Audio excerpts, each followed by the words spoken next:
দেখবেন বাবাদের জামা কাপড় সব সময় মায়েদের শাড়ি থেকে কম দামি হয়। বাবাদের ওয়ার্ডরোব ভর্তি জামা কাপড় থাকে না। বাবারা একটা ঘড়ি বৃদ্ধ না হওয়া পর্যন্ত হাতেই থাকে। বাবারা এক জোড়া জুতা চালায় বছরের পর বছর। বাবারা কম দামি মোবাইলটা একেবারে নষ্ট না হলে ফেলে দেয় না। বাবারা রোদ বৃষ্টি মাথায় নিয়ে সঞ্চয় করে। বাবারা সব থেকে সস্তা হোটেলে খায়। নিজের জন্য সব থেকে কৃপণ বাবাটা তার স্ত্রী সন্তানের জন্য সব থেকে বেশি ব্যয় হিসাবী। বাবারা একেবারে বাধ্য না হলে কখনো না বলে না। বাবারা ভালোবাসি এ কথাটা বলতে জানে না, করতে জানে।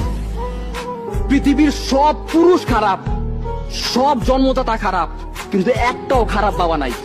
মাননীয় মডারেটর, একজন শিক্ষকের সন্তান হিসেবে তাদের অসহায়ত্ব রোজই দেখতে হয় খুব কাছ থেকে। মাননীয় মডারেটর, গত ঈদে আমি যখন একটি ভালো পোশাকের জন্য কান্নাকাটি করছিলাম, তখন বাবা আমার হাতে কাগজ কলম ধরিয়ে দিলেন, আমার দিকে ছুড়ে দিলেন একটি গাণিতিক প্রশ্ন। একজন দিনমজুরের দৈনিক আয় 300 টাকা হলে মাসে তিনি কত টাকা আয় করেন? মাননীয় মডারেটর, মুখে মুখে বাবাকে জবাব দিলাম 9000 টাকা। বাবা আমার কাঁধে হাত রাখলেন, চুলের মাঝে হালতো বিলি কেটে বললেন, মারে, তোর এই বাবা হাই স্কুলের শিক্ষক হিসেবে মাসে 8000 টাকা বেতন পায়। আমি কোনো প্রশ্ন করতে পারিনি বাবাকে। লজ্জায় বাবার মাথাটা নিচু হয়েছিল। পৌরাত্বের দ্বার প্রান্তে দাঁড়ানো বাবার বয়সী চোখ হতে খসে পড়ে জল।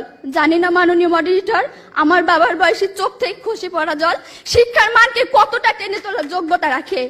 মাননীয় মডারেটর, এই যদি হয় শিক্ষাগুরুর জীবন, তাহলে একটা সময় হয়তো এদেশে আর কোনো শিক্ষকই পাওয়া যাবে না। এমন বাংলাদেশ আমরা কখনোই আশা করি না।